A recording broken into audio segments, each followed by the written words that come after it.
ìgbà mi dọ́wọ́ rẹ̀ àsìkò mi dọ́wọ́ rẹ̀ bàbá alámọ̀ ayé mi o ẹrù ayé mi tó wúwo bá mi gbé o bá mi gbé o ti pọ́njú ayé ti dààmú ayé bá pọ̀ lápọ̀jù ó lè mẹ́mi lọ mẹ́mi lọ. jẹ́wọ́ agbára rẹ̀ o kẹ́rù ẹni méjì má di tẹnìkan nínú ọlá rẹ̀ fagbára rẹ̀ o ọlọ́run àgbáyé ojú rẹ̀ dá o nínú ọlá rẹ̀ ààfin àjọba agbára rẹ̀ o. Life of a single father ojú mẹ́rin bímọ méjì ń tọ́ adágbé adáfa yìí pọ̀ jù ẹ bá mi pè Fẹ́mi kó má ràjò àìníde ojú méjì ò lè jọ mẹ́rin ẹrù ìwúwo mẹ́lẹ́ dàgbé olólùfẹ́ mi ti fi mi sílẹ̀ òdìgbére ayami o. Why did you left without notice? Ayẹrẹ ma ti ṣòfò, ó ti ṣòfò. Ọgbọ́n kan ló jẹ́ fún mi o. Ṣé bó ní wàá bá mi tọ́jú ọmọ mi o? Why did you left? Ti pọ́njú ayé, ti dààmú ayé, bá pọ̀ lápọ̀jù. Ará ilé o èrò ọ̀nà kí ni ká pẹ̀rù èyí o ilé ogún ọdún fi jókòó wó wọ́n fẹ́ bómi láṣọ sí o ibo ni kí n ti bẹ̀rẹ̀ má lọ o ìfẹ́ mi má lọ o tó bá fi mí sílẹ̀ mo ti pasán tó bá fi mí sílẹ̀ mo ti mọ́fọ́ má lọ o ìfẹ́ mi má lọ o ibo ni kí n ti bẹ̀rẹ̀ ayé mi má lọ o. ohun tó bójú ti dé bá mú ó ṣe ṣe àríkẹ́mi lọ ṣe mí. wa ò fẹ́ ẹ nílùú òun dárin ta ni ó gbèrè ọ̀hún fún wọn ò mà ṣe ó mà ṣe ó mà ṣe.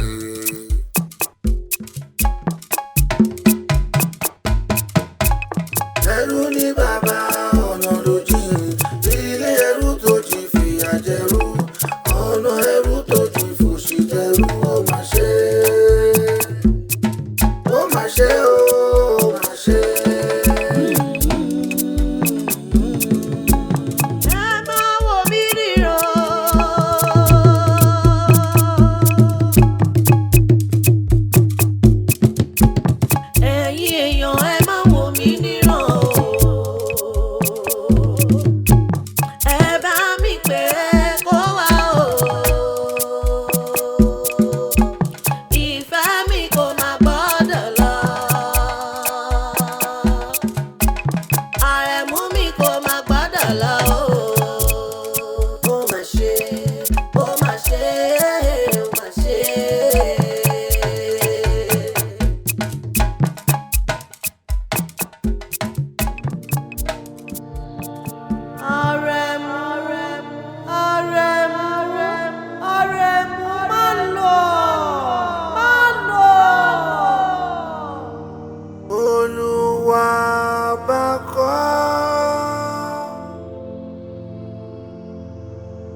yẹn ló pọ̀.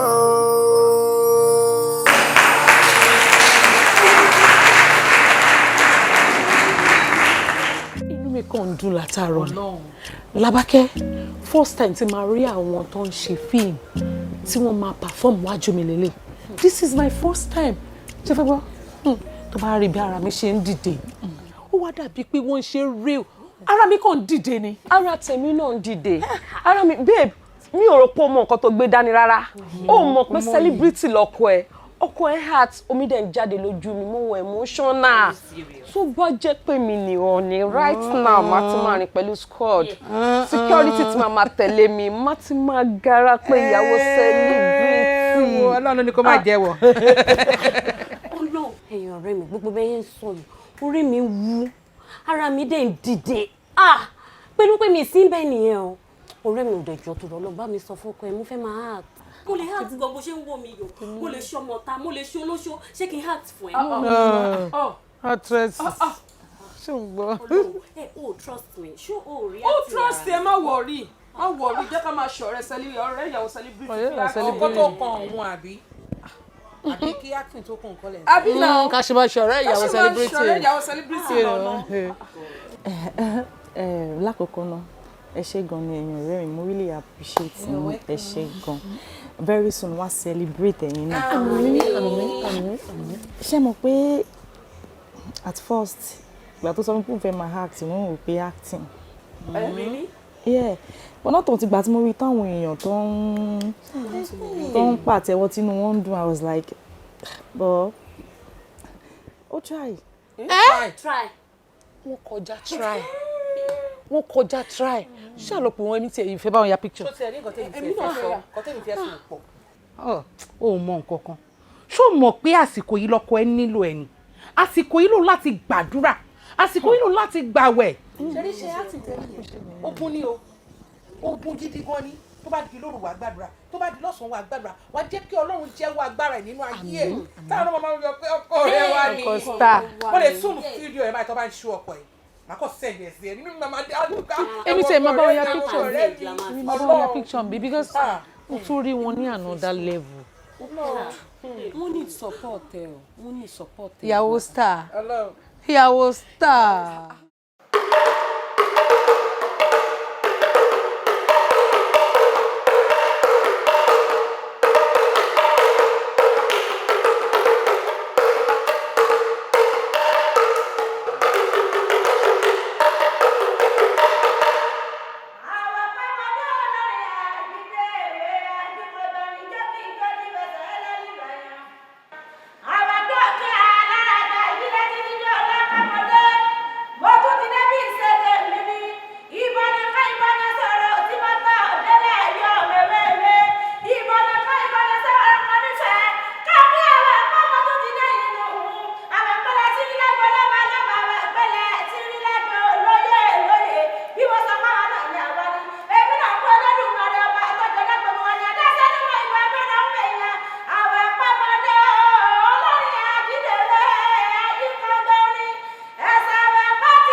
God bless you. Ẹ lọ báyìí, a máa get back sí ẹ ṣeun. Next.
dà ẹ ṣé àwa la gbà. God bless you. Ẹ lọ jókòó. A kàn sí yín. Next.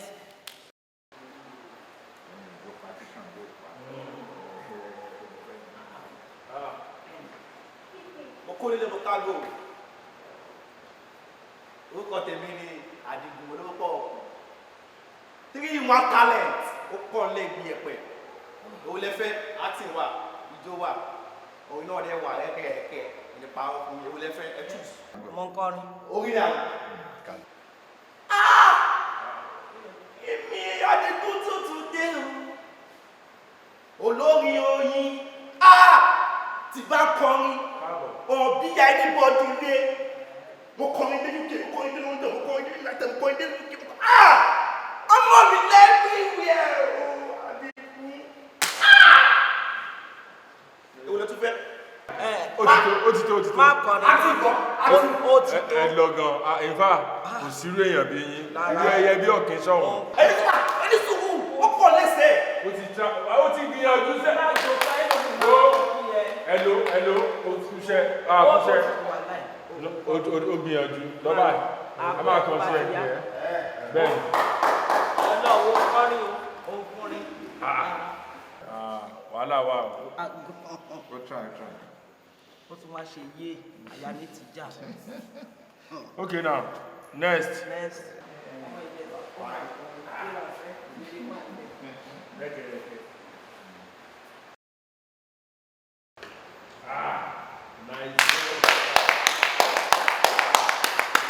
God bless you. Yeah, bye-bye. If not to take care of you, baby, mommy, come rara. She said, make I no worry, oh my Jenny.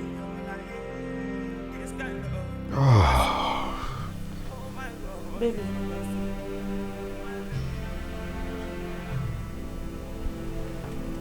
Baby. Báwo. No.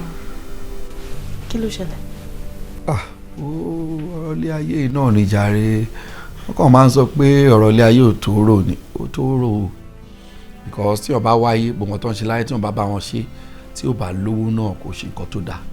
At least akàwé níwọ̀n bá tí agbára ká iṣẹ́ dà. Business tá tún ṣe tọ́lọ́run tún gbàdúrà ẹ̀ tí a fi ń ṣe gbogbo tá à ń ṣe yìí náà. Ó lè jẹ́ ká gbádùn fake ti pọ̀ ju oríṣiríṣi lọ́tún lọ́sì. Ṣé tẹ́tà tí mo tún wá wọnú ẹ̀yìn sìn? Ok, wo performance tá a ṣe yẹn táwọn èèyàn like ẹ̀ tó ń ṣe. Èmi fúnra mi wò pé mo ti tó láti jẹ́ producer láti máa produce ẹ̀ tara mi. Tí ó bá dẹ̀ produce ara ẹ̀ náà máa mọ̀yàn náà máa bẹ̀rẹ̀ sí pé èèyàn lọ́tún lọ́sì. Nísìnyí wo tá a ṣe yẹn tá a bá tún fún àwọn ọ̀gá àwọn producers yẹn lówó wọn ò ní lò wá sí sìn gidi. Yes, mo wá wò pé at least tí n bá bẹ̀rẹ̀ production tí mo náà bá bẹ̀rẹ̀ sí ṣe tí mo mọ̀ pé mi mo play lead ẹ̀ tí ó ṣe pé ó ṣe ń fi mí ṣe ọlọ́pàá ṣe gbogbo ẹ̀ lọ́tún lọ́sì tó pé mi mo play lead iṣẹ́ mi àwọn èèyàn mọ̀yàn wọ́n á dẹ̀ bẹ̀rẹ̀ sí pé èèyàn lọ́tún lọ́sì lọ́n ṣàánú nìjà rẹ̀. Daddy G, I must confess to you. Ṣé rí performance yẹn lọ́jọ́ yẹn?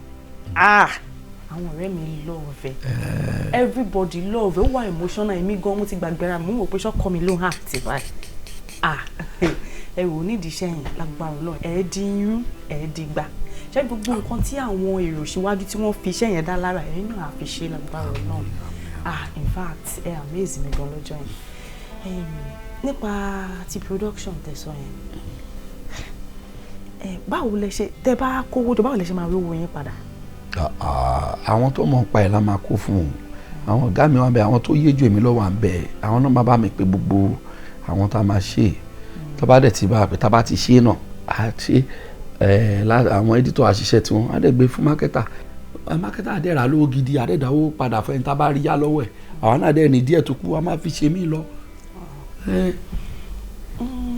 Bí èlò làwọn ń sọ ń pa ẹ̀? Ọ̀pọ̀ at least tí bá ṣe pé àwọn olè tó kó ṣọ́ọ̀bù mi ni èmi bá tiẹ̀ tiraka gba cooperative ṣe but tí a bá rí bí 400 sí 500. 400 sí 500. Bọ́lá rẹ̀ ti fẹ́ rí ẹ báyìí.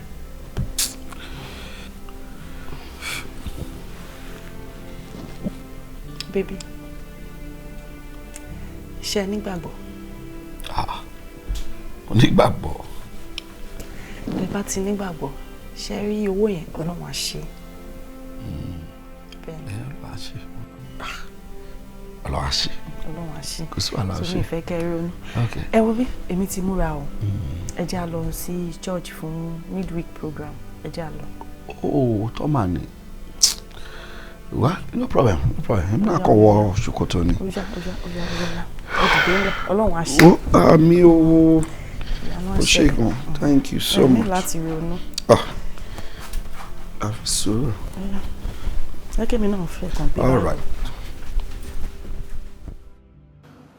Ẹ ṣàmọ ẹni tó jókòó yìí. Ààrẹ èèyàn nu ààrẹ múrẹ́mú. Ọ̀gá. Ààrẹ múrẹ́mú sanwó. Ṣé ò sí torí bẹ́ẹ̀ ṣe pè mí pé ìjà ya wọn? Ṣé kìí ṣe pé ìjà ṣẹlẹ̀ sá? Ìjà o. Nǹkan tó ṣẹlẹ̀ ni pé Àrẹ̀mú sọ pé òun fẹ́ ṣe múvì. Ó fẹ́ pòdúsì fíìmù. Òótọ́. Ẹ mọ̀ ìdíṣẹ́ wa yìí bí mo ṣe ń wò ẹni tí ó bá ti lówó ṣe production tiẹ̀ kó tó débẹ̀ apẹ́ local pass ló máa ṣe púpọ̀ tí dẹ́tọ̀ bá ní ẹ jẹ́ ká fẹ́ nìkan bírèkì bí ṣe kí níbi a máa kóyàn síbẹ̀ lọ́tún crowd lọ́tún lọ́sì lóòótọ́ ẹ̀yẹn náà ni wọ́n máa fi bẹ̀rẹ̀ láti kọ́ṣẹ́ ṣùgbọ́n tó bá fi dáhùn kan náà kí wọ́n wá owó kó ṣe production a lè ṣe róòtú bá wù fún rẹ̀ ẹ mọ ibẹ̀ làwọn èèyàn ti mọ̀ pé ó dáa síbí ó dáa síbí ó dáa síbí mo ṣe ní kébì náà gbìyànjú ẹ̀. Àbíyàn bá tiẹ̀ ti lówó lọ́wọ́ tó bá ti lóun ń ṣe fíìmù àbò ń ṣe tíátà ọlọ́mọdé ò bá wọn sìn wọ́n wáyé ni. Yóò kàn wọ́n lọ location tó bá gbọ́ kán ṣe location l'Àbújá yóò débẹ̀ bá gbé kí wọ́n ṣe ńlọrin yóò débẹ̀ bá gbé wọ́n ṣe lọ́yọ̀ yóò débẹ̀ yóò mọ̀ rìn kí ni wọn ò ní fún nírò gidi kan yóò lọ location ju kámẹ́rà lọ. Eléyìí náà bó ṣe rò náà dáa bí ẹ bá fẹ́ ya fíìmù lọ́wọ́ ẹ̀ fíìmù tó dáa tí wọ́n gbà tó jẹ́ pé wọ́n ó tà tó jẹ́ pé gbogbo ilé ayé yìí ni ó mọ̀ ipe yẹn wá manage pé kéèyàn ṣe single party èèyàn ò ní tó bí 3 million o fíìmù gidi tó jẹ́ pé kò nídìí pé bóyá àṣẹ̀ṣẹ̀ fi ń bẹ àwọn tí wọ́n tà tó jẹ́ pé lọ́wọ́ kan tí ẹ bá ti ń ṣe tán báyìí kíkọ́ lówó bẹ̀rẹ̀ kí gbogbo òlú ó sì mọ̀ pé fíìmù jáde èèyàn ò ní tó 3 million kámẹ́rà lásán wàhálà nígbà tí ẹ ṣe pé kámẹ́rà kan lèèyàn ó gbà gbogbo kúrú lásán ogun ká tó wá sọ kọ̀stúmù ká tó sọ location kò rọrùn o. A jẹ́ pé màá lọ sún ṣòkòtò mi ni o. Kí ló dé? Ọ̀gá bíi 500,000 700 lè mí pé. 500 láì ṣe ìhí háhá gẹ́gẹ́gẹ́gẹ́gẹ́gẹ́ gbàǹdìgbà àwọn eléyìí gan lè fi 500 700 ṣe fíìmù mọ́. Gbogbo ẹ̀ kò mọ rọrùn kí wọ́n tó lọ lè ṣe ọ́díò lásán àti bíìtì kí wọ́n tó wá mọ máìmù sí èyí náà ṣe owó kékeré. Ẹ lọ sọ ṣòkòtò orílẹ̀ wọ́n bí nù ṣó ti rò pé arákùnrin ó síríọ̀tì pẹ̀lú ìgbẹ́jọ́. Lẹ́yìn tó ti ń disturb mi ti pé mo fẹ́ ṣe fíìmù. Kò burú tó bá ti fẹ́ ya fíìmù gidi kó lọ lè wówó ní tí èsè fíìmù tí yóò tọ́jú sábẹ́ bẹ́ẹ̀dì tí yóò ní jáde o. Ó ṣàti sọ́n ó lóun wà lówó. Kò sí wàhálà. Ọ̀gá àwọn ará bíi tẹni kọ́ pé wà ọkọ̀ pé wà ní àwọn orí script o.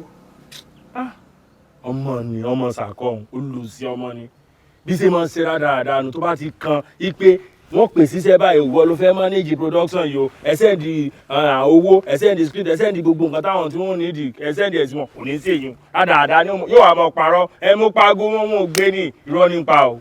Àti pé owó tẹ́ sọ fún mi the other time ẹ mọ̀ pé mo ti ju yín ni owó yẹn kéré.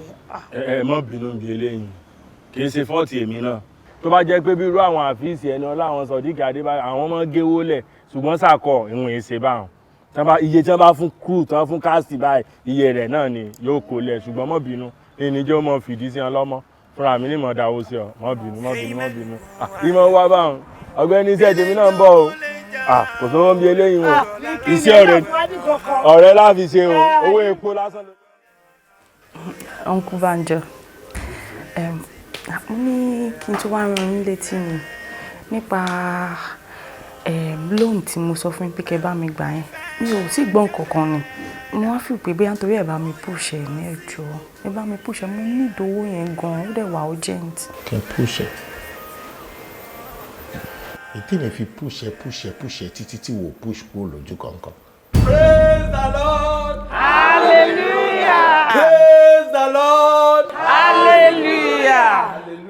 hallelujah. Ẹ̀kọ́ Bíbélì wa ti tòní láàrin nínú ìwé Genesis orí kìíní ẹsẹ̀ kìíní títí dé ẹsẹ̀ keje. Mommy Precious. Yes, sir.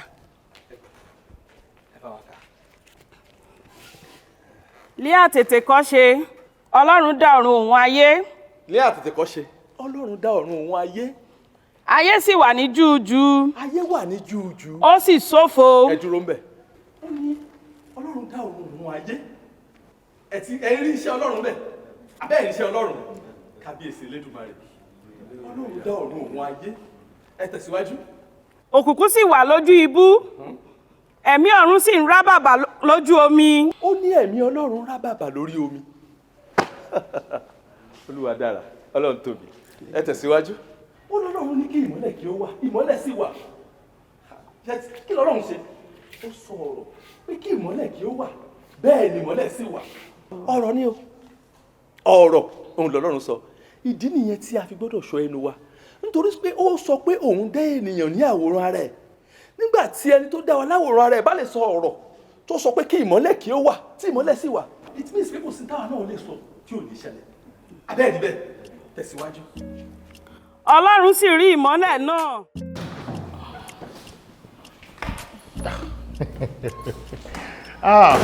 Mo enjoy service ní gan seriously. Mo enjoy ẹ gan ni o. Mo dẹ̀ really dúpẹ́ lọ́wọ́ ẹ fún àǹfààní tó fún mi láti lè máa wá sí church. Kì í ṣe pé church náà bí èmi náà sí. Mo mọ̀ pé àwọn èèyàn téèyàn bá ń bá rìn àti àwọn nǹkan téèyàn bá ń ṣe nígbà míì ó máa ń jẹ́ kéèyàn fẹ́ kúrò nínú nǹkan téèyàn ń ṣe. Téèyàn bá pàdé èèyàn kan ó lè help èèyàn láti tún padà sí nǹkan dáadáa téèyàn ti ṣe tẹ́lẹ̀ tí ò ṣe mọ́. Ìwọ ló help mi sìn. Ìwọ lọ́lọ́run lò fún mi láti padà wá sí church. Mo dẹ̀ enjoy ẹ̀ gan seriously. O ṣe. Mr. Olatunji, ṣé mọ̀ pé inú mi dùn wípé Ọlọ́run ti àtọ̀dọ̀ mi jèrè ọkàn yín. Each time tí bá rí yín ní service ẹ máa ń wò pé ẹ kàn máa amaze mi. Àbí Mr. Olatunji kọ́ ẹ tún wá lè mí yìí. Olúwa ò ṣe. Ohun tó ń ṣe àjọ ṣiṣẹ́ níbì kan náà ni. So ẹ pẹ̀lẹ́ ẹ rọra ẹ̀rù ti bà mí dáàdì ni mo rò tó rán láwọn fẹ́ rí mi lẹ́ẹ̀kan àwọn ni mo rò pé wọ́n ń bọ̀ ẹ ṣé gan. Yes sir. Yeah. Wo má bínú jàre ó distract àti kò sí wàhálà. nítorí ọmọ tí mo fẹ́ sọ. Ẹ ṣáàjọ. Ohun tó ṣẹlẹ̀ ni wípé àjọ ń ṣiṣẹ́ níbì kan náà ni bá a dà ṣe jọ ń ṣiṣẹ́ níbì kan náà ohun tó ń ṣe tó dáa tó wùn mí àfi kí n pẹ̀lú ẹ̀ láti jọ ṣe ká lè jọ tọ ọ̀nà tó dáa. Mo like ẹ gan ni o. Mo like ẹ gan seriously. Mi mọ ọ̀nà tó fi ń rò. Mo like ẹ gan. So ohun tó ń ṣe náà o ni mo ṣe ní wíkìn pẹ̀lú ẹ láti bá ẹ ṣe pẹ̀lú ẹ. Ẹ ṣé gan ni sir. Thank you so much for the love. Ọlọ́run á nífẹ̀ẹ́ yín náà, Ọlọ́run dẹ̀ ní fi yín lẹ̀. Ṣé rí nǹkan kankan ni mo fẹ́ bẹ̀ yín. Ẹ jọ̀ọ́ nítorí Ọlọ́run. Ẹ má pa church jẹ o. Ẹ má pa church jẹ o. Ọlọ́run ti wà pẹ̀lú wa báyìí. Ẹ jẹ́ kó Ọlọ́run dẹ̀ sì máa jọba láyé yín. Bẹ́ẹ̀ni, tó báyìí ń wá sí church mi ní pa church yẹ. Kò sí wàhálà. Ṣé mo lè gbẹ? Why not? Okay. Ẹ ṣé sir. Ọ̀rọ̀ pẹ̀lẹ́. No. Ṣé enjoy service? Ó jèrè ọkàn mi. Ó jèrè ọkàn mi o.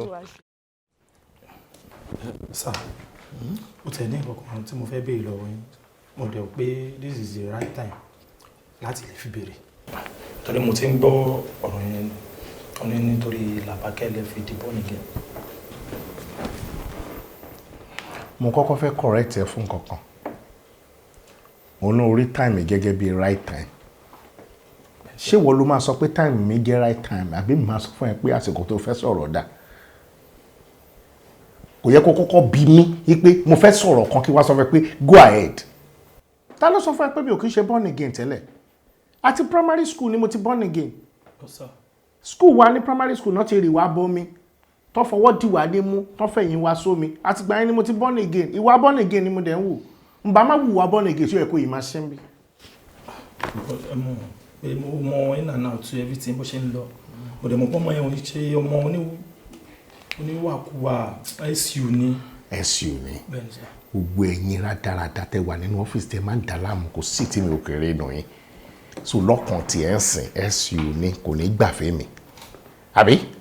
ó máa difficult fún mi láti rí mú something like that àbí abẹ́ẹ̀kọ́ o tí mo fi gé ọ̀gá máa fi hàn yín tí n bá pè ẹ́ sí wedding wọn bí ẹ̀dá kó má wà ìdí ọtí ni màá dẹ̀ fi ẹ́ sí gbogbo àwọn wine táwọn ọ̀rẹ́ mi máa mú gbogbo àwọn bíà táwọn ọ̀rẹ́ mi máa mú pátápátá ìdí ẹ̀ ló máa wà ìyẹn ni màá lè fi rán ẹ létí wípé wọn kì í sọ wípé right time fún yàn èèyàn lèèyàn máa sọ fún ẹ wípé this is the right time tí mo fẹ́ gbọ́rọ̀ ẹ̀ gbà lọ mú fún làbákẹ́yìn náà ni kò lọ fún. mo mọ̀ dáadáa ó dẹ̀ jẹ́ tí mo mọ̀ dáadáa ipò ọ̀gá tí ẹ bá dẹ̀ lè ṣe o ẹ ṣe sọ wípé mi máa dúró sídìí ọtí o ọ̀gá sá. sáyẹ̀nsì bí àbí o máa dúró ìgbà tí mo fi push ẹ láyé ẹ. ẹ wọ́n mọ̀ wípé kò sí ọ̀rọ̀ àsọtì kankan láàrin àti toast ni. báwo ni wọ́n tún ṣe ń kọ ẹnu sí èèyàn pé wọ́n ní interest inú èèyàn ju nǹkan tí mo ṣe yẹn lọ ò ń lọ sí church mò ń tẹ̀lé ẹ lọ sí church ò ń lọ bible study màá tún lọ o sunday service màá tún gbà yín lọ síbẹ̀ kò sí program mi ìtọ́jú wọ́n ń ṣèpàdé àwọn obìnrin ní church mo tẹ̀lé ẹ lọ mo jókòó sọ́wọ́ ẹ̀yìn mo ní mò ń observe ta ló rò pé mò ń observe nínú meeting yẹn ìwọ ni náà. ẹ̀yin náà lẹ sọ fún mi ẹni Ọlọ́run tí ara mi jèrè ọkàn inú mi dẹ̀ dùn. ọkàn wo ṣé mo lọ́kàn méjì ni ọkàn kan tí mo ní yìí àbó gbọ́ Ọlọ́run ò jèrè ẹ̀ kankan o èmi ni mo lọ́kàn mi èmi ló wù mí bó bá ṣe wù mí ni mo ṣe ń darí ẹ̀ mo smart gan náà mo sọ́ra mi dìgbín nítorí ẹ̀ ni ìgbín ni mo sọ́ra mi dì mo mọ nǹkan tó ti ṣẹlẹ̀ nínú church yẹn mo mọ tó ti ṣẹlẹ̀ ó jẹ́ ká fọ̀rọ̀ sẹ́nu ká dákẹ́ àmúdẹ̀ ń tẹ̀lé ẹ lọ káàkiri wá ní pé mi ò tó sí ẹ bí ò bá ẹ sọ̀rọ̀ tí mi bá bẹ́ẹ̀ sọ̀rọ̀ wó mọ́. tó bá ṣe tún wá jẹ́ ìyẹn ti bọ̀ mo ṣàmù pé mo ti máa rí ẹ jọ. o notice pé mi ò wá wedding. ẹ bẹ́ẹ̀ ni ẹ pé mi ti rò pé bóyá ẹ busy lẹ ṣe wá. mi ò busy ọ̀rọ̀ ẹ ní kí n máa wá sí church mo sọ fún ẹ wípé mo jèrè ọkàn ara mi nítorí tiẹ̀ ni ìgbà tí mo dẹ̀ ti rí pé o ti yí ojú mi sẹ́gbẹ̀ẹ́ ó jẹ́ jú mi bottle water ló mú lè tó bá fẹ́ kí n yọ̀ǹda ayé mi fún Jésù pátápátá jẹ́ kí mi àti ẹ̀ṣẹ̀ kan kí n rán ẹ lẹ́ẹ̀kan. rárá sà.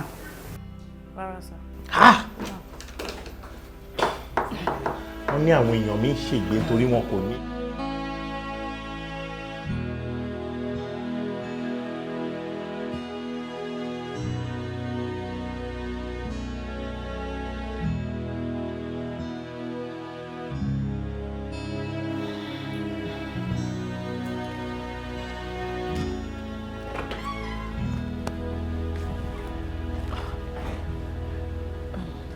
bọ́ kí ni mí ní gbogbo eléyìí náà. baby. kí ni túmọ̀ eléyìí náà mo wà nínú méjì mẹ́ẹ̀ mo wà bẹ́ẹ̀ látẹ̀tẹ̀ kan mo dẹ̀ ń pè mí ó ń disturb mi ó ń fi phone disturb mi kí ló ṣẹlẹ̀. okay I'm sorry for that. mi ò disturb ẹ mú call ẹni náà nígbà tí mo dẹ̀ rí pé o ò gbé phone mi keep calling pé bóyá o fi phone ẹ sí silent. o disturb mi báwo o pè mí lákọ̀ọ́kọ́ mo cut phone ẹ o pè mí lẹ́ẹ̀kejì mo cut phone ẹ o pè mí lẹ́ẹ̀kẹta mo cut phone ẹ ṣé kò yẹ kó o ti mọ̀ pé nǹkan sórí ẹ̀ nìyẹn. I'm sorry mi ò mean ẹ láti sọ̀rọ̀ àlùfàṣà sí ẹ but orí ẹ yí ni pẹ̀lú pé kó o máa pèèyàn kéèyàn cut ẹ kó o tún pè padà gbogbo wà tó ń wú gan ìwẹ̀ torí ẹ tó ti sán sínú téèyàn ò mọ̀ tẹ́lẹ̀tẹ́lẹ̀ ni. a má sọ̀rọ̀ báyìí náà kí ló ṣẹlẹ̀ kí ni mo gbé kí ló sáré ń jù mo ń pè ẹ́ ò gbé fóònù nígbà tí wọ́n máa pẹ́ tó máa cut phone mi it's an insult kò dáná o. báwo ni mo máa pe bíbí tí ò ní gbé fóònù wáyé ṣọmọ ìdálẹ̀ ọkọ mi ní ẹ̀ náà. o ti fẹ́ nà mí o rọwọ́ tó gbé ni o fẹ́ kó báìbù lé o fẹ́ nà mí nìyẹn ọ̀rọ̀ mélòó ni mo sọ tó ti ń di pé o ní láti máa so táùtù ni ẹ. Jésù mi o. ẹgbẹ́ni tí mo pè ní ẹgbẹ́ni tí mo pè lọ́mọge Jésù ọmọge èṣù ni ẹ ọmọge èṣù o ní ẹ o ṣọmọge Jésù asọ̀rọ̀ ta ìsọ̀rọ̀ o ti fẹ́ kó báìbù lé o ti fẹ́ gbá mi lójú ọmọ kí tí ì bá súnmọ́ ẹ̀yìn o fẹ́ gbá mi lẹ́sẹ̀ ni.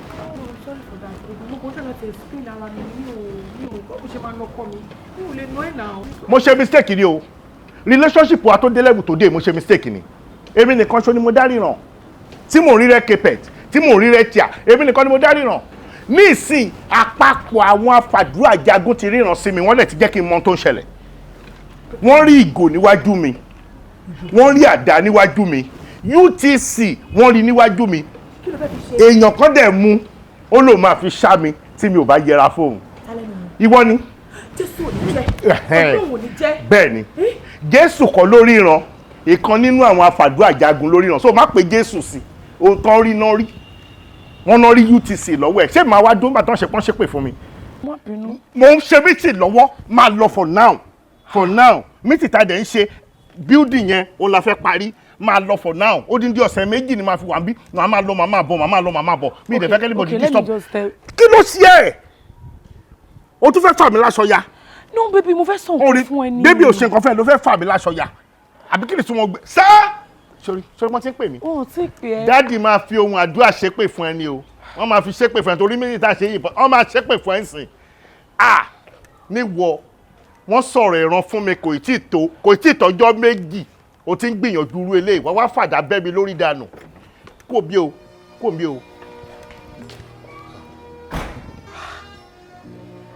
kí ló ń ṣẹlẹ̀ Jésù ọmọ Ọlọ́run ṣàánú fún mi kí ni mo ṣe fọ́kọ mi èmi mú adẹni tí mò ń disturb ẹ̀ èmi ni tout. The shop making enemy you to do you. Ó ti wà okay, kò tó gbọ́dọ̀ pọ̀ jù. No, man, no brush. Don't know everybody. Good afternoon, sir. Good afternoon. Yes, sir. How are you? Very well, thank you. Hello. Hello, share. Sorry. Hello, share your one. Yes, sir. So, I'm like so for me. Emma, sir. No, don't do that. No sense, eh? Yes, sir. What's my So sorry, sir. I'm so... I'm highly elated to meet you for the first time. I'm from Firstlead News. I would like to interview you, Lori Shetan Sheini, sir. It's just a brief interview. Firstlead News. Yes, sir. Okay. All right. I would like for you to introduce yourself to our viewers, the other actors that you have on the set, and the script. Kilo inspiring, Tefigba script and everything. First, and everybody knows my name. Yes, you know, sir. okay, you know, yes. No, this particular job, I don't know, maybe I'm my fan. Are you my fan? A very big one at that. That's good. Yeah. That's good for you. I don't know if she epic. Oh. So, I'm sorry, sir. Can you record you for the sake of... I record. Thank you, sir. All right. Yes, okay. Anyway, okay. Thank you. All right, that's okay. I said everybody knows me. Yes. I'm a Nollywood superstar. Yes. So, me on she epic for time, But see, one for me, script is more like not bad. To call for the record here. Yes. So you can help one, give one Shelly. I'm liking it.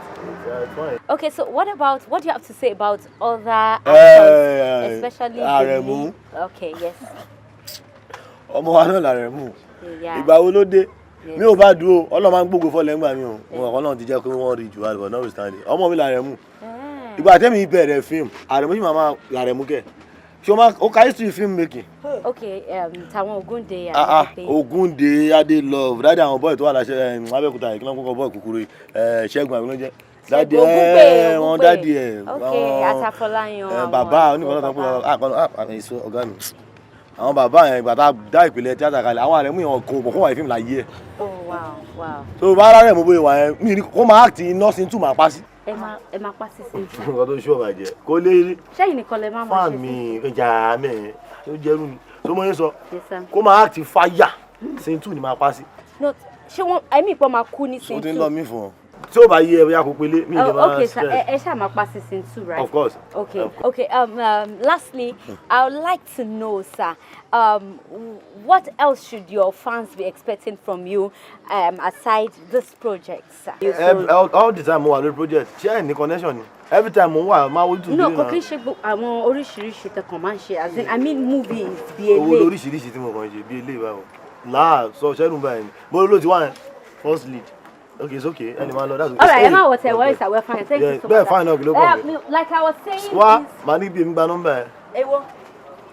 There, yeah. ẹlẹ́nu gbígbẹ ìwọ́dà kan fẹ́ fi ta ìwọ́n fan gbogbo ẹ̀ ló ń ká tape nítorí wọ́n ní kẹ́sẹ̀ ẹ̀ ní ṣe make up ló ṣòwò fojú location ṣé wọ́n ní director yẹn ń fẹ́ àbí jíjẹ́ ọ̀lọ́ fún iṣẹ́ yìí. Nẹ́tíwọ́ọ̀kì yìí bad. àkọ́jú kan sọ̀hún ni.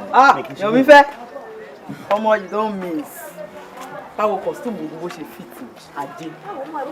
kọjú bọ́ sẹ́bẹ̀ mi ò ń ṣeré ìbọn gbogbo ní costume lọ́wọ́ yìí. snap já ṣe fídíò kọ àti ìbò láìsí yẹn ti pọ̀ jù Adé ó ti pọ̀ jù switch ẹ̀ sí fídíò switch ẹ̀ director ti ń bọ̀ switch ẹ̀ bọ̀ má sọ̀rọ̀.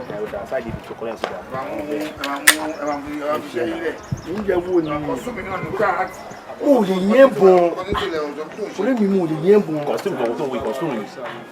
mo láyé ta. mo lè ṣeré ìbọn wọn ẹ ta ilé ìdìbò.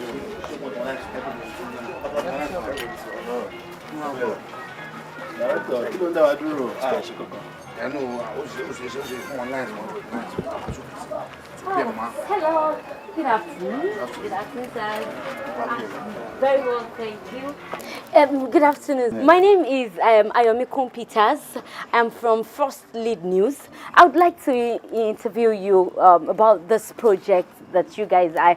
Luckily for me, I am seeing the producer and the director at the same time. I hope you don't mind, sir. No problem. What language? English language or Yoruba language? Actually, the program is an English one, but then because we are on the set of a Yoruba movie, besides Omo Yoruba nimi, Odeki Amagbe Asha Tede Walaruge. So anyone see Oba see Teba free pẹ̀lú just feel free. That's fine, sir. Combination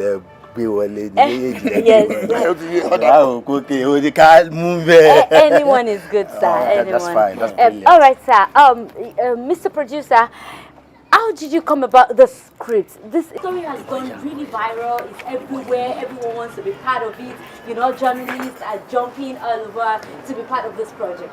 So I would like to know, sir, what inspired this particular story and why so much publicity on this?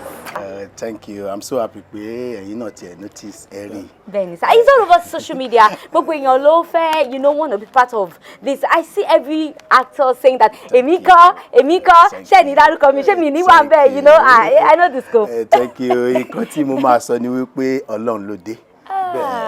Tí Ọlọ́run bá dé sí life ẹ̀dá bó ṣe máa rí nìyẹn bó ń ṣe first production tí mo máa kọ́kọ́ ṣe nílé ayé mi ni bó ṣe wá jẹ́ pé ilé làwọn èèyàn ń pè fún jù ó jẹ́ pé ilé iṣẹ́ mọ́ èèyàn tó wá sórí sẹ́ẹ̀tì láti wá ṣiṣẹ́ fún mi lọ́fẹ̀ẹ́ ṣá tí wọ́n sọ pé no, I don't want your money, I just have to be part of this production.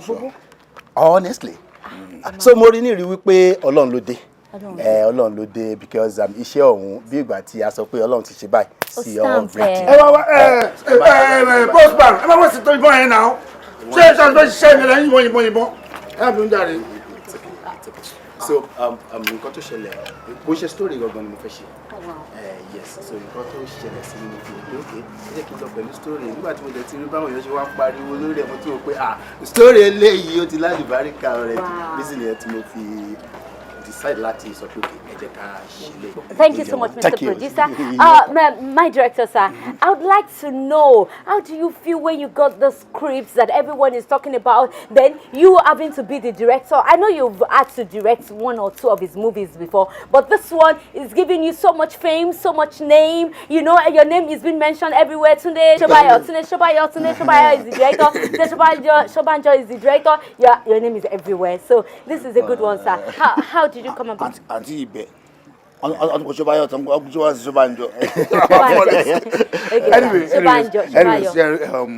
Ologo ló ń ṣọ̀rẹ́ Ologo. Excuse me? Ologo ló ń ṣọ̀rẹ́ Ologo. Okay. Ṣé industry wa yìí ó lọ fà gan, ó jìnnà gan. But ẹni tí ṣe bá ti yé, oyè náà nìyẹn. Àwọn kan àyẹ̀kọ́ ti ṣe oyè. Olúwa bá yẹn sì ní iṣẹ́ yìí wọ́n dáadáa. Sí nǹkan tá a ṣe tí àwọn yóò tẹ́wọ́ gbà. Sir, like, mo kàn nídìí kẹ́ bá mi sọ ọ̀rẹ́ mi gbọ́ Yorùbá dáadáa bọ̀ ọ̀rọ̀ yín kankan. Clear sí wọ́n tẹ̀lé sí mi sọ.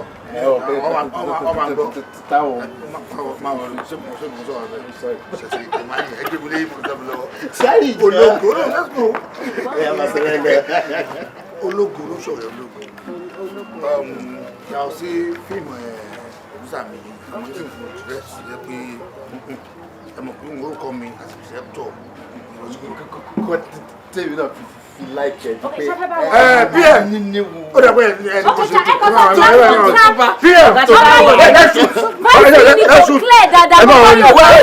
director mi kàwé I'm sorry. Ọ̀gá ṣe kárọ̀ọ̀nù wèrè ní ọkọ̀ sí mi ò ní láìsí yìí gbé o mi ṣòyà wèrè ṣé mo bá ẹ sọ̀rọ̀ ni. Ẹ̀yin ra yóò pa. So this particular warrior role mi ò tí rí yín kẹ́ play role warrior rí. I'm sure this is your major role like this. Kí lẹ lè sọ nípa role yìí then how challenging it is fún yín láti máa play irú role báyìí la fẹ́ mọ̀ sá. Firstly, I'm going to dúpẹ́ lọ́wọ́ Ọlọ́run. Yes, sir. And then the producer of this movie. Yes, sir. Because to wá pè mí out of a lot of stars tó wà láti ṣe. Mi ò ṣe culture. But torí ìgbà tí mo ka script yìí, àwọn mi ló máa bá mi ka script yẹn. So ìgbà tó kà lóní dandan mo gbọ́dọ̀ wà lórí set. So torí ẹ̀ náà mo ṣe wá. Inú mi dẹ̀ dùn, mo wá pé òkè àwọn fans mi ò tí ì rí mi nírú fíìmù báyìí rí. Jẹ́ kí n wá fún wọn ní nǹkan ọ̀tọ̀ nǹkan ara. So good sir. Ó ṣọ̀wọ́n ká tó rí wípé actor bíi ti tiyín wọ́n wá mú ìyàwó wọn wá sórí set pẹ̀lú wọn. Ìyàwó àjókòó wá rẹ́rìn músẹ́, ọ̀rẹ́ ìyàwó wọn wégele, wọ́n jókòó wá àǹkárá. Tí mo rú nǹkan bẹ́ẹ̀ yẹn, àwọn yẹn máa ó rí ẹ̀ kí ló dé tẹ́ ṣe decide láti ṣe bẹ́ẹ̀ sà? Àbúrò mi ni, ọ̀rẹ́ mi ni, ẹ̀gbọ́n mi ni, màámi ni. In total, bóyá wà ẹ́jìrò mi ni. So nǹkan tó bá sọ ni mo máa ń fẹ́ ṣe. Ìtí ìbá ní ṣe máa jẹ́ kó yẹ pé torí bá èmi ò ṣe ṣe. Ẹ́jìrò ẹ bá wa sọ ọ̀rọ̀ kan sí ma. Yes, sir. I'm here just to give the moral support. And besides, this is my friend. Ó dẹ̀ ti máa ń dá mi láàmú pé òun náà fẹ́ máa heart ní mo ṣe ní kí n mú wálé ní. Fantastic. Báwo lẹ ṣe rí bíbá yìí sí ma? Ẹ wo tó bá gẹ̀ẹ́sì inú mi kò lè kọ ẹsẹ̀. Inú mi ń dùn, ara mi ń bùn máa ṣọ. Gbogbo bí mo ṣe ń wo bó ṣe ń act. Orí mi ń wú. Ẹ máa act gan, ẹ máa wọlé. Mi lè wait láti wà lórí stage yẹn Ọlọ́run. Okay, ó dàbẹ̀ ma. Okay, no problem ma, no problem. Okay, Mr. Remo, ọjọ́ wo ni ká máa expect pé iṣẹ́ yìí máa jáde sà? Producer la máa bí bọ̀ mo rí bọ́yé ṣe editor wa lóko kò lè pẹ́. Oh, okay. It's nice talking to you, sir. Thank you so much for the audience. Ẹ ṣé gan ni ma. So Ayọ̀míkún ni orúkọ mi lẹ́ẹ̀kan sí in case torí ọjọ́ mi Ayọ̀míkún Peters ni mo jẹ́. Thank you, sir. You're welcome. All right. Kí ló fẹ́ jẹ?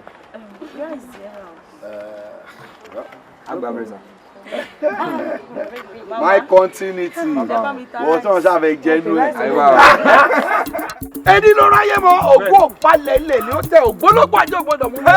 Bíjì bá jàṣẹ ló ń dọ́ yà yọ. Àtọ́lẹ̀ ní tàdán. Ìwọ igi bá fojú di náà dérú. Wọ́n bá tu.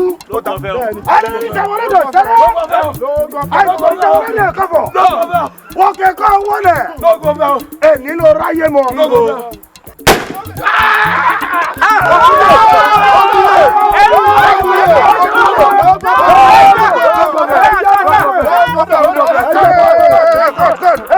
Allez, take two. Láyé. Ìbá bá ti bá.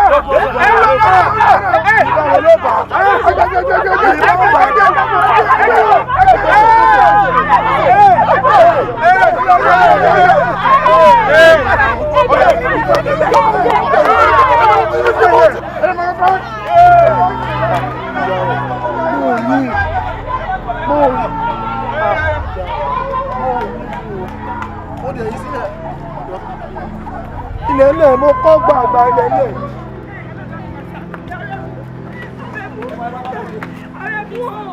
Ẹ bá mi gbé ẹjọ́, ẹ bá mi gbé o. Ẹ máa wulẹ̀ máa rọra lẹ́yìn. Ẹ má kì í sí ìnà.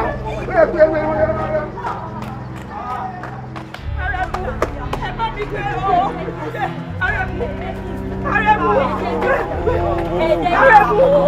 Ẹ̀jẹ̀ Jésù o, ẹ̀jẹ̀ Jésù. Gbèsè bá wo ẹlẹ́yìn à ń sọ pa èyí. Wọ́n yìí sọ pa ìwé, túmọ̀ bọ́ yìí. Ẹ sà, the other time tí mo interview yín lẹ́ẹ̀kan ẹ sọ pé ẹ máa pa wọ́n sí.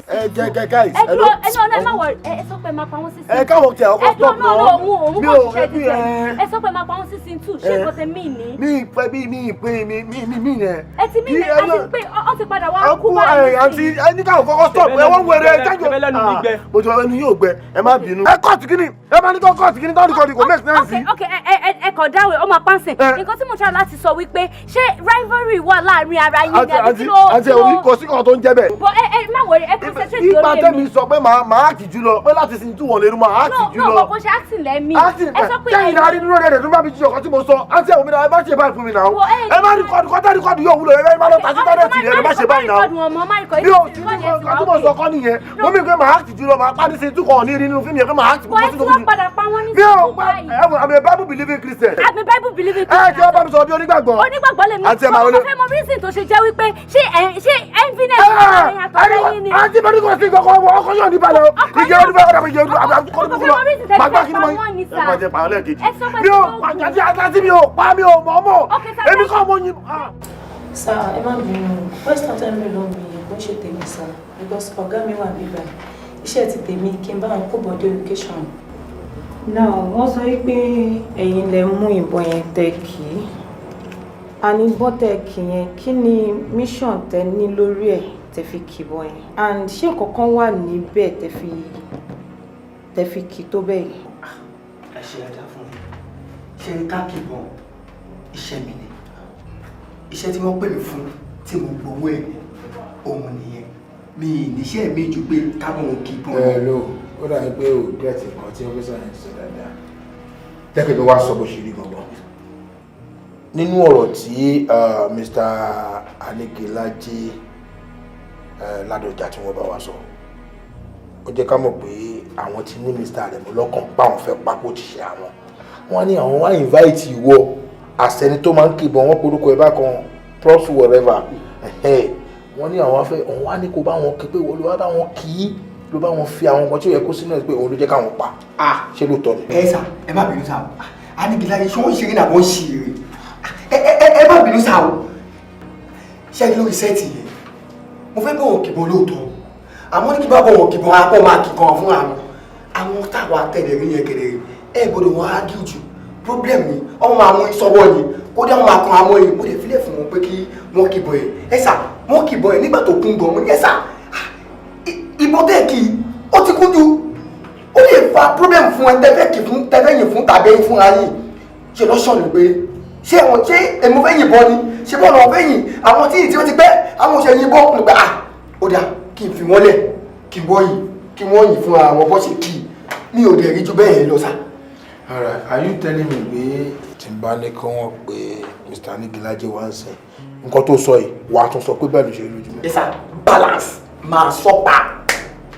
Officer.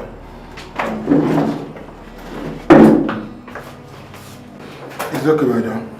Hello, bro. Ó lè dùn mí ṣá. Ẹ ṣòro pé àwọn ọlọ́pàá kan máa sọ pé kó wá jókòó bí akọ̀ máa sọ wọn táàmù. Okay. Níbi tí a bá investigation wà dé. A ti rí ibi tó ti ṣe interview. Tó sọ pé tó bá di sin 2 mọ̀ kí nǹkan tí mo sọ yẹn máa yé wọ kò yé mi. Ohun tó bá di sin 2 that ẹlẹ́ẹ̀kejì ó máa pa. Láwọn ti pa. Kí ló ṣẹlẹ̀? Ẹ sá mo sọ bẹ́ẹ̀ lóòótọ́. Good. No kì í ṣe sísọ tẹ́yìn ìròyìn ẹ̀ sá. Ṣé àwọn languages kan wà tá a máa ń lò location tá a máa àkọ́mọ́ tẹ́mọ̀ pé màmá àtẹ̀mí mi ní pé pátápátá ó máa act jù mí lọ sí wọn àpé sí ní náà máa act jù lọ pé wọ́n máa pa mí sí wọn ìmọ̀ máa pa òun sí 2 nǹkan tí mò ń sọ jẹ́ pé máa act gan pé wọ́n ní. ó dàbí ẹni pé nǹkan tá à ń sọ nígbà kò fẹ́ yé yín we are trying to be nice with you. I know. She understand. Ẹ mọ̀ pé celebrity ni tí Gistlover bá gbé yín gbogbo everybody ló máa mọ̀ ẹ jẹ́wọ́ fáwa so that a máa lè defend yín. Bro, in addition. Yes sir. Ṣùgbọ́n pé òrì mi rí. Rárá sir. But sincerely, I love you. Thank you. Fan ẹni mo jẹ́ o. Ẹ ṣé. I do watch your movie. Ibi táwa wà, profession wà, I'm big farawa. So, wait, between you and I. Yes sir. Ó dàbí pé guy yẹn ti ní nǹkan tó ṣe tó ń dùn ẹ̀. Kí ló fà á tó fi wá pa? Bí fún ẹ ṣé ilé ayé yìí ojú ọ̀run tẹ ẹ fọ́ sá mi bí ìfẹ́ kò bí fún mi kò ló tẹ mọ́ tiẹ̀ ẹ̀fà bó jẹ́ lóhun ṣe tó gan ó bá wa mẹ́rin sá mi bí ìfara wa aago tó lu 12 máa lo 1 time tiẹ̀ ló dé ló lò sá èmi àti òun bí àdùn kankan mi ìdèdè wò ẹ̀jẹ̀ ní mi àti pẹ̀ fọ́ngbà mi máa nira ká máa sàn yan káàkiri odidi yẹn máa tẹ̀lé gbọ́ mi ò lè bá fàṣà àbóyé iṣẹ́ kan tí mo ṣe ọmọ ẹ̀kí kọ́nà wáyé kí ṣùgbọ́n ó yàn ṣiṣẹ́ ni òye ẹjọ́ sá ó jẹ́ ìkọ̀tẹ̀ ọ̀rọ̀ kò lọ bẹ́ẹ̀ mi díẹ̀ kò sọ̀rọ̀ sí fàáfà àkọ́kọ́ ní èmi àti ọ̀rọ̀ ájú ìyá àdọ́ bá farisa. wọ́n tó ṣẹlẹ̀ mo fẹ́ mọ ẹ̀ ó dùn mí pé ẹ̀yin tí àwa máa ń wò nínú fíìmù tá à ń fẹ́ méjì tá a fẹ́ mọ̀ ó dùn mí pé bẹ́ẹ̀ ni àti ẹ̀ṣin mọ́ra ní. ó dùn mí náà. but all the same máa rí lẹ́dà ẹ̀mí o mi ṣeré o ẹ ló bẹ̀ kó mọ̀ kan fílẹ̀ máa pa àwọn tó máa tú ìtẹ̀. ẹ̀sà no kò sí nǹkan kan tí mo fẹ́ sọ mo fẹ́ sọ pé bí wọ́n ju ilé àtọ́ lọ́run kò sí nǹkan tí mo fẹ́ sọ. ẹ̀sà mi ẹ̀sà. àsìkò mi dọ́wọ́ rẹ̀. láti bàbá alámọ̀ ayé mi ò lọ́wọ́ because àìmọye iṣẹ́ mi ti ń jù àìmọye budget mo ti direct ní ọ̀ṣẹ́ kìí ṣe lálálálálálá mi ò ní ẹ̀fà ìlú experience báyìí rí. ló máa kanáàkì ẹ mọ mi mọ ìjú bẹ́ẹ̀ ṣe lọ. ó yẹ kí wọn pé mi lè burúkọ ara mi jẹ́ náà. mi ò mọ̀ bóyá lè burúkọ ara ń jà bẹ́ẹ̀ lè burúkọ ara jẹ́ ibi tá a bára wá sí you as a director aláti invite nígbà tí issue ṣẹlẹ̀ but nínú àwọn investigators ṣàṣẹ sófà I get to know pé issue wà láàrin Mr. Aremu àti Mr. Producer nígbà kan rí kò ṣe ní location yìí wọ́n dé pé inú bí producer pé why this pé inú bí wọn pẹ́ sọ wọn okay torí kò ṣe wà láyé ló fa gbogbo nǹkan tó ń ṣe pé gbogbo tó ṣẹlẹ̀ pé wọ́n arrange ẹ̀ ni pé àwọn ni wọ́n invite ẹni tó kì í mọ̀ pé okay máa invite ẹ̀ máa sọ fún so wọ́n máa wá pa á lójú mi nǹkan tá a gbọ́ ni how far is it true. èmi when I'm not stupid báwo ni màá ṣe pé ọ̀tá mi síṣẹ́ màá fi owó mi pèèyàn síṣẹ́ màá tún wá tún fowó mi sọ pé kí wọ́n tún bá mi pa kí wọ́n fi dọ́rọ̀ sí mi lọ́rùn àṣẹ ọmọ pé mo gbèsè tí mo ti jẹ lórí project yìí ṣá wípé bí akọ̀tí ẹ̀ stop àṣìṣẹ́ mọ́ gbèsè ni wípé èèyàn tún wá kú sí mi lọ́rùn kú sí location mi gbèsè àtọ́rúkọ burúkú leléyìí wọn pààyàn lé wá mi ò lè ẹ́fà tí ẹ̀rọ orú ẹ̀ lọ́kàn mi èmi àtẹnitá sọ rẹ̀ yìí kò sí wàhálà kọ̀ọ̀kan láàrin èmi àti ẹ̀ èmi ò kí n pe ọ̀tá mi síṣẹ́ mi tí bá ti mọ̀ pọ́tá mi lélẹ̀ máa sáfọ́tá mi ni tíṣẹ́ tó bá fẹ́ pọ̀ wá pọ̀ ìṣẹ̀ tó ní máa sọ pé èmi àti lágbájá àlejò ṣiṣẹ́ pọ̀ ẹ lọ fún ó tán. Yes, I know you very well. I know you very well. Màá wá sọ pé kí wọ́n máa ní kí wọ́n ok ẹ bèrè lọ́wọ́ trust manager bóyá mo sọ fún pé ok ó yá gba ìbọn eléyìí o kò ní fún kárátà kí kárátà ikú ẹ bèrè lọ́wọ́ ẹ̀ àbí is the best position to answer this. I know nothing about it. Wọ́n pààyàn ní wá. Orúkọ burúkú nílé ìnáwó gbọ́kọ̀ tó sọ ni. Ọlọ́pẹ́ mi ni mo arrange. Mo rẹ̀ mọ́ stupid, mo rẹ̀ mọ́ dẹ̀. Trust me, ó lè ṣe tẹ́kọ̀ ṣe tí wọ́n náà. Má wọ̀ rí. Ọkàn mi dẹ̀ ti sọ pé kí n má produce fíìmù yìí ó ká ní mo ti mọ níṣe bí mi ò ní producer. Òwò aláti mo wá kóra mi síbẹ̀. Má sọ̀rọ̀ bẹ́ẹ̀, má sọ̀rọ̀ bẹ́ẹ̀. Èmọ̀ iṣẹ́ yìí ṣiṣẹ́ tó pariwo ni ó máa ń ṣẹlẹ̀ bí at times. Síbẹ̀ tí wọ́n ti rẹ́ta tí ní issue ní script conference mo ti mọ̀ pé ibi tó máa já sí lélẹ̀. Ẹ̀rẹ̀ pariwo ṣẹ́. Director àti writer ò ní ṣùrí látọjọ́ tí mo ti ṣe fíìmù wọ́n ní lélẹ̀.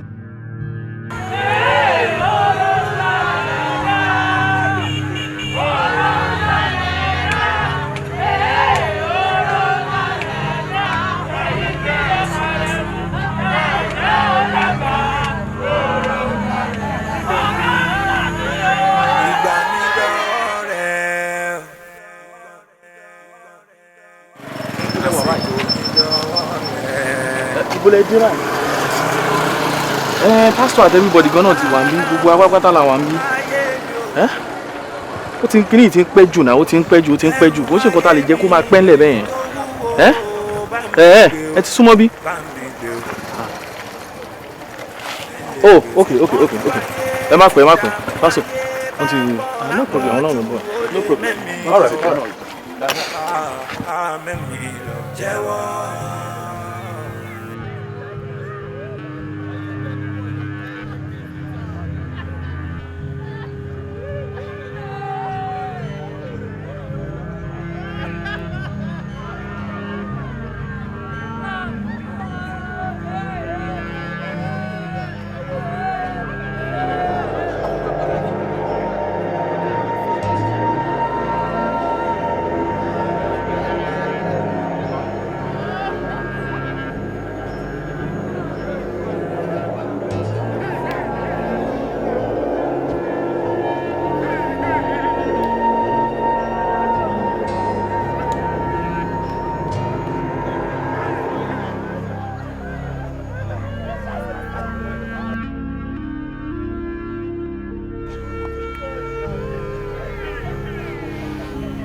a ti kọ́ fún ènìyàn láti kú lẹ́ẹ̀kan ṣoṣo lẹ́yìn ikú ìdájọ́ ló kù.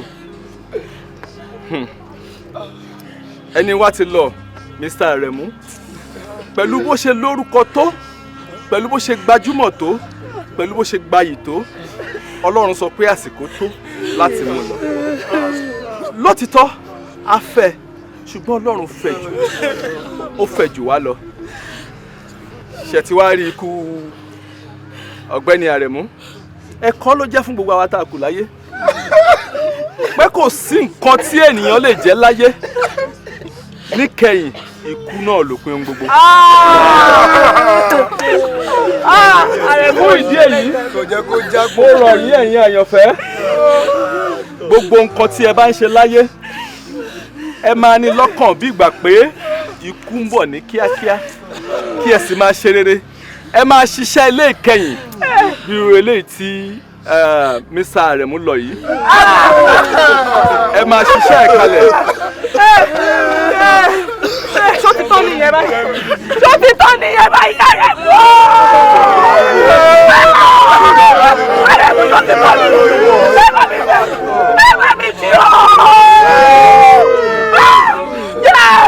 Aremu! Ayọ̀ sọ́mọ ìwé tọmọ yìí. Kọ́míṣọ́nà ti jẹ́. Kọ́míṣọ́nà ti jẹ́.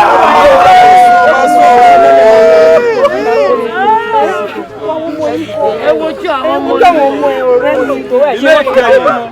Ó ní ẹni wá Aremu lọ yìí tí mo sì ní gbàgbọ́ pé yóò máa sùn láyé olùgbàlà. Bẹ́ẹ̀ ni ní báyìí ẹ jẹ́ ká fi eérú feérú.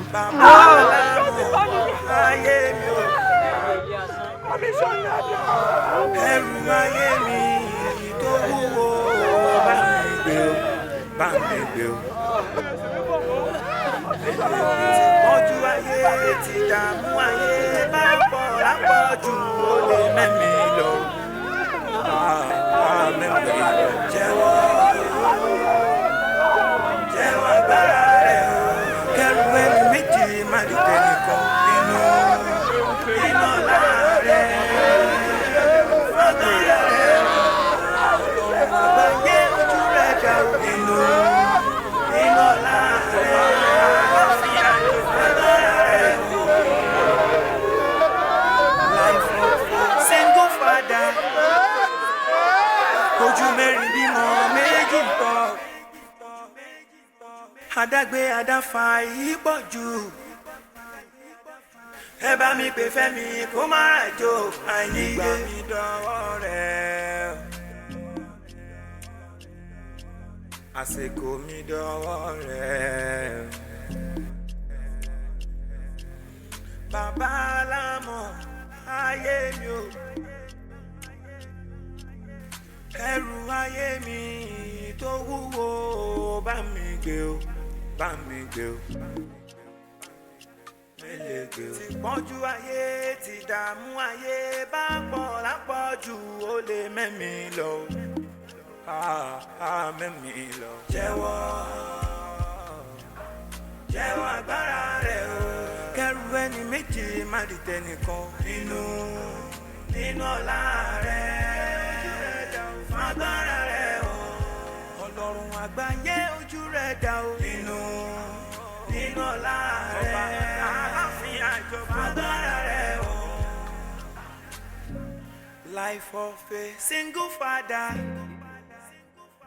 Ojú mẹ́rin bímọ méjì ń tọ́. Adágbé adáfa yìí pọ̀ jù.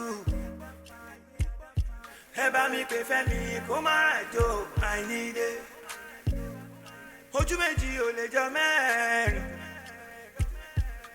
Ẹrù ìwúwo mẹ́lẹ̀ dàgbé. Olólùfẹ́ mi ti fi mi sílẹ̀ òdìgbére. Ayami o. Why did you left without notice? Ayé rẹ̀ máa ti ṣòfò. Ó ti ṣòfò. Ọgbọ́n kan ló jẹ́ fún mi o. Ṣé bó ní wàá bá mi tọ́jú ọmọ mi o? Why did you let? Ti pọ́njú ayé, ti dààmú ayé, bá pọ̀ lápọ̀jù ó lè mẹ́mi lọ. Mẹ́mi lọ. Jẹ́wọ́ agbára rẹ̀ o. Kẹ́rù ẹni méjì má di tẹnìkan. Nínú ọlá rẹ̀.